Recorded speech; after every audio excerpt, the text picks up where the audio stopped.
Indian express में एक column पढ़ रही थी, उन्होंने आपके ही चैनल पे कुछ 2-3 लाइंस लिखी थी। तो कुछ लोगों का मानना है कि ये टेंशन बढ़ा रहे हैं सोसाइटी में, ऐसे ज़्यादा हिंदूवाद को बढ़ावा देके या किसी माइनॉरिटी के अगेंस्ट कुछ। हिंदूवाद हिंदुस्तान में नहीं बढ़ाएंगे मैडम, तो पाकिस्तान में बढ़ाएंगे क्या? तो राम राम मेरे प्यारे भाई बहनों, की हालचाल मजामा।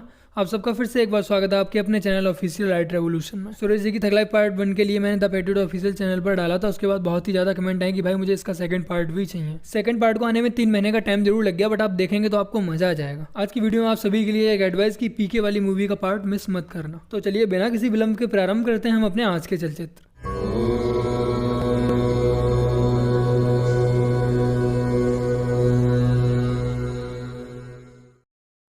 क्योंकि आपने संदेह तो किया है। प्रश्न ये पैदा होता है सुरेश जी कि अगर कोई हिंदू और मुसलमान दोनों किसी को अगर कम्युनिटी को साथ लेके चलता तभी तो देश बनेगा। क्या इस देश की आजादी में मुसलमानों का कोई रोल नहीं?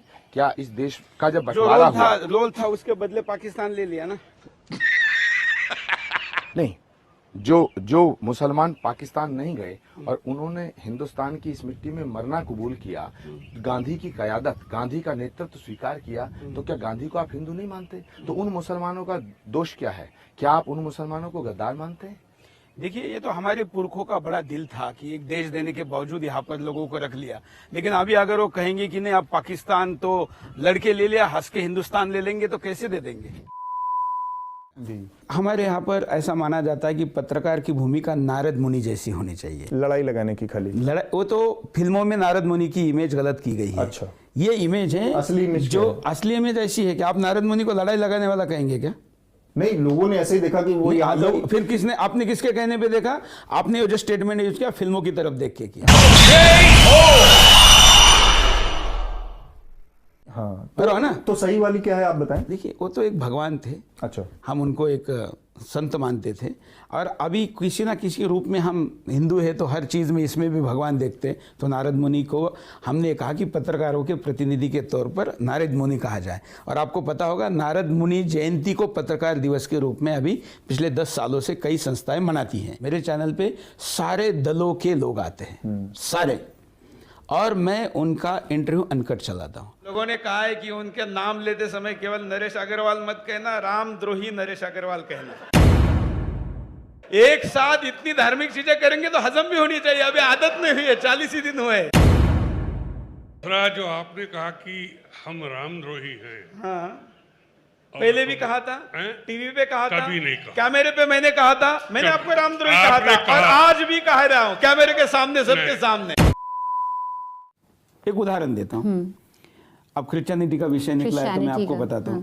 पोप भारत में आए थे, ठीक है, तब उन्होंने इस देश में सबके सामने अपने संबोधन में ये कहा था कि पहले शताब्दी में हमने यूरोप को क्रिश्चियन बनाया, दूसरी शताब्दी में हमने अफ्रीका अमेरिका को बनाया, और अब तीसरी शताब्दी में हम एशिया को बनाना चाहते हैं। ऐसा कहा उनने कि वो एशिया को क्रिश्चियन बनाना चाहते हैं। जस्ट अभी चाहे तो अगर आपके पास टाइम है तो ऑन इंटरव्यू में आपको दिखाना चाहूंगा, या जो भी इंटरव्यू देख रहा है, ऑनलाइन देख रहा है, गूगल में जाके टाइप करें कि वो एशिया को बनाना चाहते हैं, जिसमें भारत भी आया है। Of course Bharat. अब यही बात अगर कोई दूसरा हिंदू नेता, हिंदू कार्यकर्ता या संत कहे कि हम भारत को हिंदू बनाना चाहते हैं, तो देश का सारा मीडिया ब्रेकिंग न्यूज लगाकर उसके पीछे पड़ जाता है। जैसे कि घर वापसी के पीछे बहुत पड़ गया। पोप ने कहा तो आपने उनको उसका जाने विरोध नहीं किया, और जब आप कोई हिंदू संत कह रहे हैं तो आपका विरोध करते हैं। तो ये कहाँ फेयर जर्नलिज्म हुआ? और मुसलमान 4-4 बीबी और 44 बच्चे का अभी भी रखेगा तो कैसे चलेगा? हालांकि ये बहुत मिसकंसेप्शन है, 4 बीबी और 44 बच्चे। ये आप इस तरह की चीजों को जुमले में जो आप बहुत लच्छेदार भाषा में कहते हैं, इससे डर पैदा होता है। परिवार दिखा दूं, आप मेरे साथ चलेंगे, मैं अपने गाड़ी में आपको लेके जाऊंगा। तो मैं इस तरह से आपको बहुत सारे हिंदू परिवार दिखा सकता हूँ। 4 और 44 दिखाइए। तो इससे क्या साबित होगा? दिखाइए 4 और 44।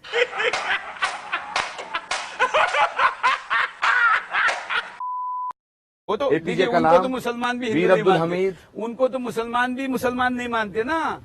जिस दिन उनकी समाधि हुई या उनकी अंत्य यात्रा हुई, उनको सुपुर्द खाक किया गया, उसी दिन याकूब के लिए जनाजा निकला था मुंबई में। तो आतंकवादी याकूब के जनाजे में ज्यादा लोग थे और अब्दुल कलाम जी के इसमें कम थे। उनके यहाँ पर रामायण रखी गई थी क्योंकि वो पढ़ते थे, गीता रखी गई थी तो पढ़ते थे, तो मुसलमानों ने उस म्यूजियम में जाने से मना कर दिया। बताइए। इस बात पर मैंने विचार किया, आपको भी विचार करना चाहिए था। जब डॉक्टर एपीजे अब्दुल कलाम की शव यात्रा निकली थी तो कितने लोग जमा हुए थे और याकूब के साथ कितने लोग थे, इस पर आपको विचार जरूर करना चाहिए। अगर कोई भी सही बंदा है तो उसे समझ आ जाएगा कि शांति प्रियों का सपोर्ट याकूब को था या डॉक्टर एपीजे कलाम को। कमेंट सेक्शन आप लोगों के लिए ही ओपन है, तो वहाँ अपने विचार मुझे जरूर दीजिएगा कि इस पर आप क्या सोचते हैं। रोहिंग्याओं को आपने फर्जी, एक बीमार आदमी जो कि अब क्या होता है पता है, आप लोगों की ऑटिस्टिक आदमी को आपने कह दिया कि अपराधी है रोहिंग्या। रोहिंग्या अपराधी है, मैं कहा, अब तो जांच एजेंसियों की रिपोर्ट आ गए कि आईएस के हाथ पे खेल रहे हैं रोहिंग्या। ठीक है, लेकिन आप जो ये और चला केवल रहे, भारत का नहीं रिपोर्ट, मोदी गवर्नमेंट का नहीं है, बाकी भी गवर्नमेंट के। लेकिन जो आप चला रहे, मैं उसकी बात करूं, आपने ये गलत क्यों चला? एक ऑटिस्टिक बीमार आदमी कोई नहीं के बीमार, साथ, अरे बीमार नहीं, ये तो क्रिमिनल है। बीमार की सिंपैथी देने की जरूरत नहीं। अरे कैसे आप कह रहे हैं? हाँ बिल्कुल। ये कुछ मीडिया हाउसेस के द्वारा, नेताओं के द्वारा हमारे दिमाग में ऐसी मानसिकता क्रिएट करने की कोशिश की जाती है कि रोहिंग्या लाचार हैं, गरीब हैं, बेचारे हैं, बीमार हैं, उनकी हेल्प करें, जिससे हम और आप उनका विरोध ना करके उन्हें सपोर्ट करें। मैं आपको बता दूं, दिल्ली में अरविंद केजरीवाल की सरकार है जो कि विकास के मुद्दे को लेकर आए थे कि हम दिल्ली को संघाई बना देंगे, बट वो आज सिर्फ और सिर्फ वोट बैंकिंग की राजनीति कर रहे हैं, मस्जिद में इमामों को सैलरी दे रहे हैं और सिर्फ वोट बैंक के चलते हजारों नहीं लाखों रोहिंग्याओं को बसा लिया गया है, उनके आधार कार्ड बन गए हैं जिससे कि वो वोट डाल पाएं और उन्हें दोबारा से सत्ता में ला पाएं।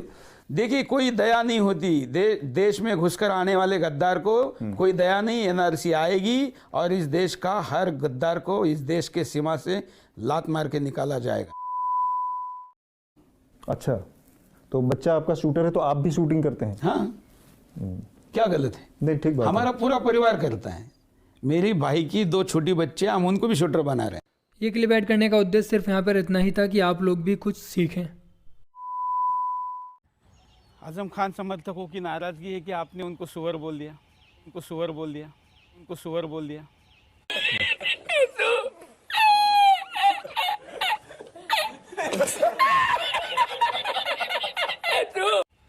देखिए, व्यक्ति अपने कृत्यों से पहचाना जाता है।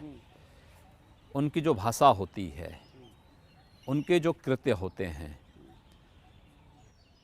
गैंग रेप की घटना को जिस तरीके से वह व्यक्ति वो करता है और भारत के एक यशस्वी प्रधानमंत्री के प्रति उनके जो वक्तव्य होते हैं, मुझे लगता है कि एक अधम से अधम जीव ही इस प्रकार की बात कर पाएगा।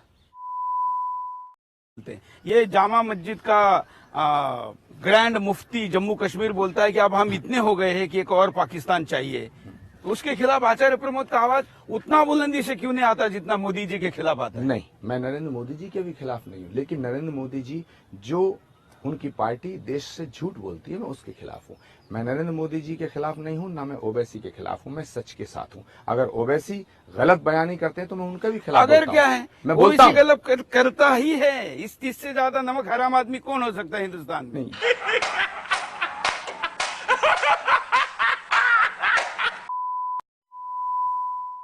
मानता हूँ। मतलब मोदी जी ने दुनिया भर के काम किए, लेकिन जिस मुद्दे पे देश में सरकार बनाई कि हम राम मंदिर बनाएंगे, उसे भूल गए। जिस मुद्दे को लेकर के चले कि 370 हटाएंगे, उसे भूल गए। जिस मुद्दे पे चले, राज्यसभा में बहुमत आएगा। एक सेकंड, जिस मुद्दे पे कि कॉमन सिविल कोड लाएंगे, इस देश को बेवकूफ बनाया 50 सालों से, उसे भूल गए। गौवत पे राष्ट्रीय कानून लाए। क्या किया हिंदुओं के लिए? एक काम मुझे अगर बता दें 5 साल में। कुछ समय पहले कांग्रेसियों द्वारा ये सवाल बहुत ही ज़्यादा किए जाते थे, बट आशा करता हूँ कि अब उन्हें आंसर मिल गया होगा कि कश्मीर से धारा 370 भी हट गई, राम मंदिर भी बन गया। और रही बात यूनिफॉर्म सिविल कोड की, जब इतना हुआ है तो वो भी आएगा। सब्र रखिए, सब्र का फल मीठा होता है।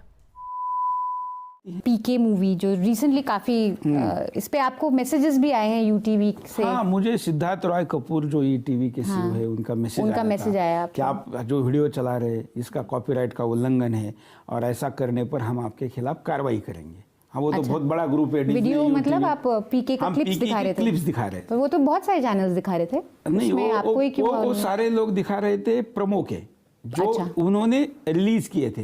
हाँ। हम वो दिखा रहे थे जिनमें वो भगवान को हाथ में लेता है और बोलता है कि इसके अंदर बैटरी है क्या, हिला के देखता है, मैंने देखा है, नहीं कर रहा है क्या, वो बोलता है इसके अंदर ट्रांसमिट एलियन होता है ना, वो उसको समझ नहीं आता। तो आप एलियन है इसको स्वीकारने के लिए कह रहे हैं, जो कि है कि नहीं पता नहीं, लेकिन भगवान है इसको आप नकारने के लिए कह रहे हैं। अच्छा, मतलब ये कि कहाँ पर आप कह रहे हैं एलियन तो हमें पता भी नहीं उसके बारे में कुछ, आप मूवी में एलियन दिखा रहे हो, भगवान के बारे में पता है और आप भगवान को क्वेश्चन कर रहे हो। अच्छा, ये हम और आप सिर्फ वन साइडेड स्टोरी देखते हैं और अपना दिमाग तो घर पे रख के ही मूवी देखने जाते हैं। मैं उन लोगों को कहना चाहूँगा जिन लोगों ने इस मूवी को सुपर डुपर हिट कराया, उन लोगों में जरा सी अपनी बुद्धि नहीं है, अपनी क्षमता नहीं है कुछ सोचने समझने की। उन्हें जो जैसा दिखाता है वो लोग बस वही सच मान लेते हैं। ये काफी इंटरेस्टिंग पर्सपेक्टिव है, ये किसी ने पहले तो उन्होंने इस बात पे नहीं। उन्होंने ये कहा कि आप ये वीडियो नहीं दिखा सकते, हम कार्रवाई करेंगे। आज भी सुदर्शन के यूट्यूब चैनल को बैन किया गया है क्योंकि हमने उनके वीडियो उस पर डाले थे, तो हमने अपने साइट पे डाल दिए। मैंने उनको रिप्लाई किया, मैंने कहा मैं जानता हूँ डिज्नी यूटीवी इतना बड़ा ब्रांड है, आपके पास पैसे का सामर्थ्य है और मेरे पास श्रद्धा का सामर्थ्य है। जिन भगवानों के बारे में आपने सवाल उठाया है, जिस संत परंपरा के बारे में आपने सवाल उठाया है, उस परंपरा के लिए मैं कोई भी कीमत चुकाने के लिए तैयार हूँ। आप अपना कार्रवाई करिए, मैं अपना काम करूंगा। और मैंने 18 दिन तक पीके के वीडियो चलाए।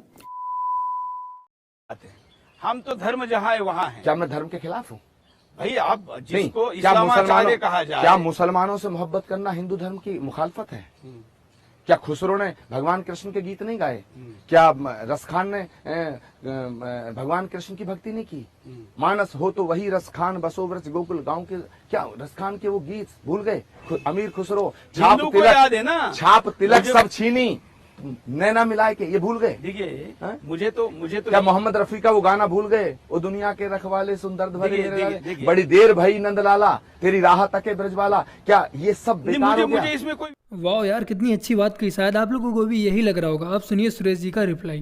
कोई विशेष नहीं लग रहा है क्योंकि एक हिंदू आचार्य बोल रहा है। लेकिन आज तक इतने मुसलमानों के इंटरव्यू किए मैंने, एक ने भी रस खान का उदाहरण नहीं दिया मुझे, एक ने भी खुसरो की बात नहीं कही मुझे, एक ने भी मोहम्मद रफी की बात नहीं कही मुझे, एक भी मुसलमान ने नहीं। वो भूल गए ना, तो मैं याद रख के क्या करूं?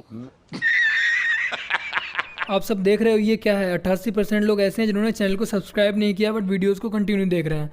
सिर्फ 11% लोग ही ऐसे हैं जिन्होंने चैनल को सब्सक्राइब कर रखा है और वीडियो भी देख रहे हैं। यार भाई क्या कर रहे हो? आज चैनल को जरूर सब्सक्राइब कर लेना और बेल आइकन को ऑल पे सेलेक्ट करना मत भूलना। जब आपको वीडियो अच्छी लगती है तभी आप देख रहे हैं। मुझे मालूम है बहुत से भाई ऐसे हैं जो सब्सक्राइब करना भूल जाते हैं, तो आज यार कर ही लेना। वीडियो को पूरा देखने के लिए आप सभी का तहे दिल से बहुत बहुत आभार। आशा करता हूँ कि आज की वीडियो आप सभी के लिए बहुत अच्छी लगी होगी। तो बस मेरे प्यारे भाइयों बहनों, वीडियो को लाइक शेयर और कमेंट जरूर कर दीजिएगा और सब्सक्राइब करना मत भूलना यार। हमारी फैमिली 1 लाख की होने वाली है, तो सब्सक्राइब कर लो और साथ में बेल आइकन को भी जरूर दबा लेना। और नेक्स्ट वीडियो आप किस टॉपिक पर चाहते हैं तो कमेंट सेक्शन में मुझे जरूर बताइएगा। चलिए मिलते हैं एक और नई वीडियो के साथ, तब तक के लिए जय हिंद, वंदे मातरम, जय श्री राम। खत्म, bye bye, tata, good bye.